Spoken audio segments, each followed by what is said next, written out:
আজকে যারা সংবাদপত্রের স্বাধীনতার কথা বলেন, তারা আমাকে যখন জঙ্গিবাদের মামলা দেওয়া হয়েছে তারা কোনো কথা বলেন নাই। আমাকে যখন আয়নাঘরে নিয়ে যাওয়া হয়েছে তখন তারা কোনো কথা বলেন নাই। সংবাদ মাধ্যম জাতির বিবেক, ফোর্থ স্টেট। তো ফোর্থ স্টেট যখন গভর্নমেন্টের সাথে মিশে যায় তখন সেটা আর ফোর্থ স্টেট থাকে না। ফোর্থ স্টেটের দায়িত্ব হচ্ছে সরকারের বাইরে থাকা। আমি এটাতে বিশ্বাস করি। তো সমাজের কালচারের বিরুদ্ধে আমরা কথা বলে যাব, এটাই আমাদের পজিশন। আলমগীর ভাই বলছিলেন আমাদের জাতির সমস্যার কথা। একটি সমস্যা আমার মনে হয়, আমরা জাতি হিসাবে তোষামত পছন্দ করি এবং তোষামত করতে পছন্দ করি। মানে তোষামত পেতে পছন্দ করি এবং তোষামত করতে পছন্দ করি। এক অদ্ভুত আমাদের ন্যাশনাল ক্যারেক্টার। এখান থেকে বেরিয়ে আসতে হবে। উপস্থিত সাংবাদিকবৃন্দ, আসসালামু আলাইকুম। আজকে আমি বক্তৃতা দিতে আসি নাই, আমি শুনতে এসছি। আমি শহীদ পরিবারের কথা শুনতে এসছি প্রধানত, এবং অবশ্যই প্রধান অতিথির বক্তব্য শুনতে এসছি।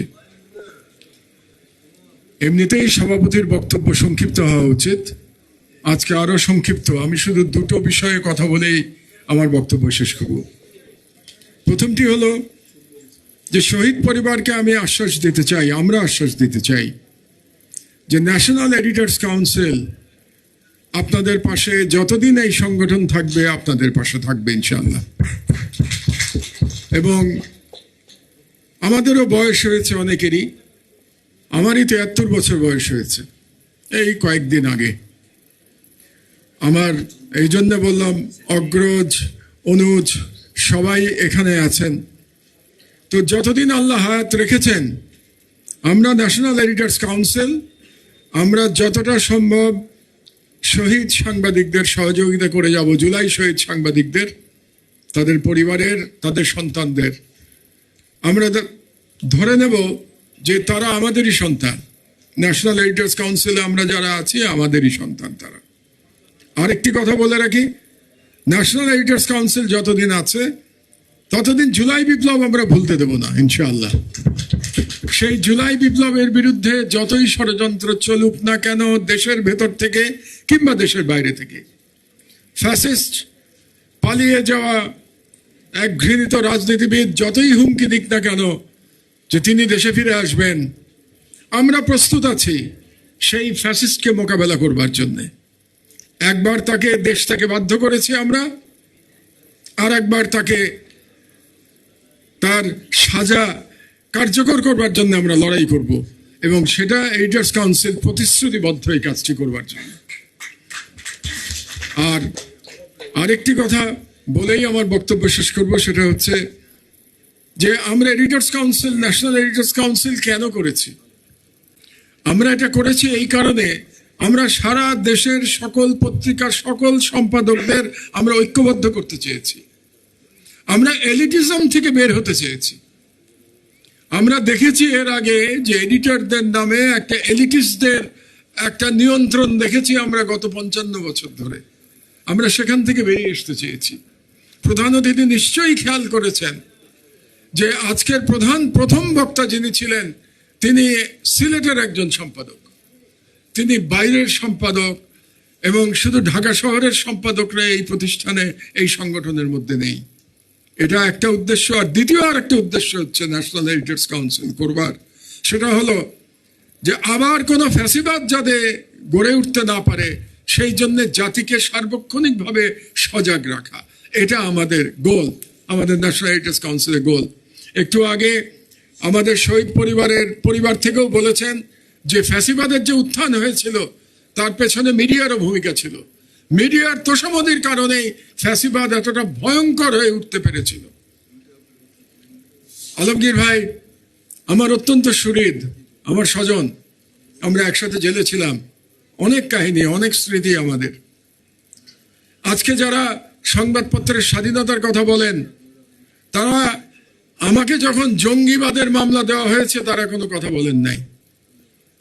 আমাকে যখন আয়নাঘরে নিয়ে যাওয়া হয়েছে তখন তারা কোনো কথা বলেন নাই।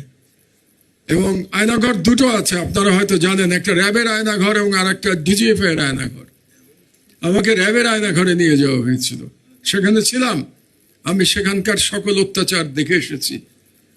এবং আপনারা জেনে আনন্দিত হবেন যে আমার যে জেল জীবনের উপরে যে বইটা, জেল থেকে জেলে, এই বইটাকে আইসিটি আদালতে ব্যবহার করা হচ্ছে। এই বইটা একটা এক্সিবিট হিসেবে, কারণ ওই বইটাতে ওই র্যাবের আয়নাঘরের কাহিনী লেখা আছে এবং সেটাকে তারা ব্যবহার করছে।